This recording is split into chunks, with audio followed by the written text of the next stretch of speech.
Well, folks, and welcome to my new YouTube channel. Now, this YouTube channel is going to be all about videography, photography, tips and ideas, accessories, and the equipment that I use, what I used when I started, and what I'm currently using now at the minute.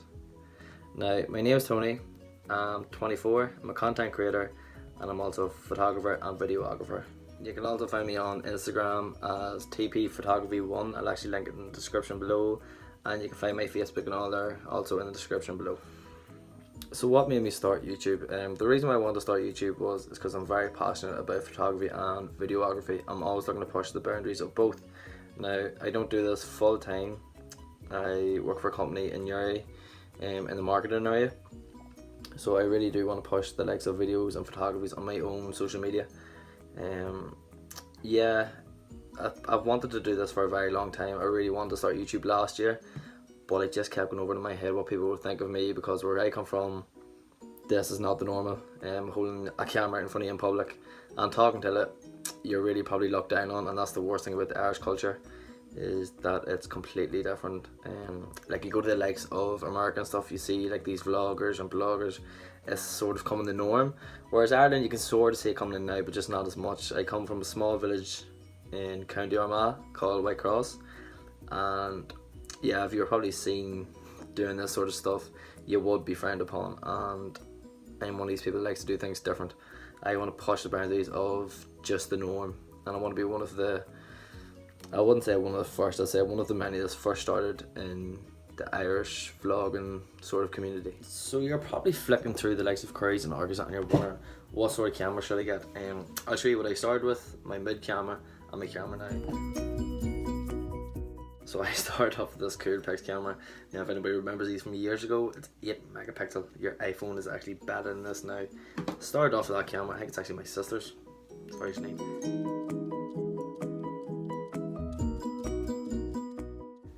And then I started off again with the Sony Bridge. Now these Bridge cameras now, a bit outdated, but the ones that are actually made now are pretty good. They've all the settings pre-installed, not interchangeable lenses, which I don't recommend, because I feel like, you know, you want to change your lenses now and again.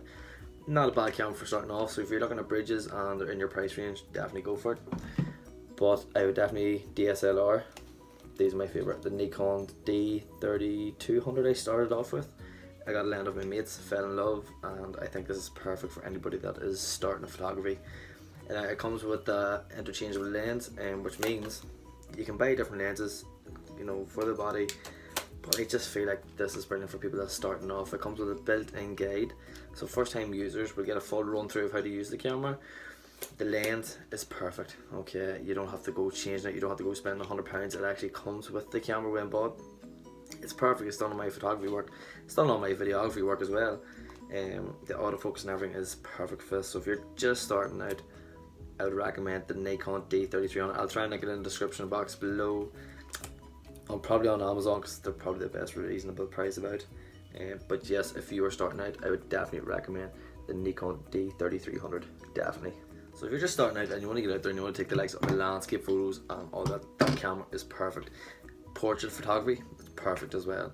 If you want to add a wee bit more, you can add the likes of tripods. Now tripods come in handy if you want to start vlogging, which I will be doing. So you can hold it out in front of you, or you can set it up on like a desk and talk like this. My tripod at the minute is a sweet jar from my iPhone, because I have no other camera to record on while I'm showing the camera I usually use, so this has to do for the minute. Another accessory is a flash gun. Now you wouldn't need this here if you're out taking the likes of urban sort of lifestyle shots, any landscape shots. You wouldn't really be needing this. The only time you would use this if you're doing the likes of events and stuff, you know, like discos and parties. This is essential, because if you're in a low light area, this will give you a bright light. It's a flash gun. It only cost me something like £30 on Amazon, and it has saved me so many times. So yeah, if you're only starting out, go for the Nikon D3300 or 3400. Two brilliant cameras, just what a starting photographer needs. Pick up your camera, attach your lens, and get out and take a few photos. It's brilliant. Bring a tripod with you as well if you're doing landscapes, just for that steady shot. But other than that though, you don't need nothing fancy. I think the whole camera and the whole setup cost me something around £300 or £400. So it's for nothing really. So if you're only starting out, that's the camera I would recommend. It's great for Instagram, not really good for Snapchat. It doesn't come with a wireless connect or Wi-Fi connection, so you have to get an adapter for that. So it's definitely worth for the likes of Instagram posts or Facebooks, and the likes of YouTube as well, because if you're creating video content, it's a brilliant camera for it as well. Here I also have, I'll show you this. I also have a backpack. Now this backpack is really handy. It stores everything that you need for your DSLR. So literally my 2 lenses, the body of the camera and the tripod, and all goes in here. I think I picked that up for something like £20 on Amazon. So that was actually really cheap, but actually the strap's broken it, so I have to get a new one, which is another £20. But yeah, that's basically all the that's all the gear that I use. And I've been using that camera maybe a year and a half. Actually, I got it last Christmas, that camera, so I've been using it a year, and it hasn't slowed up. Picture quality hasn't changed, and I think it's perfect for just starting out. So yeah, if you think that video helped you in any way whatsoever, give us a wee like and a subscribe, and yeah, thanks for watching, and I'll see you in the next one.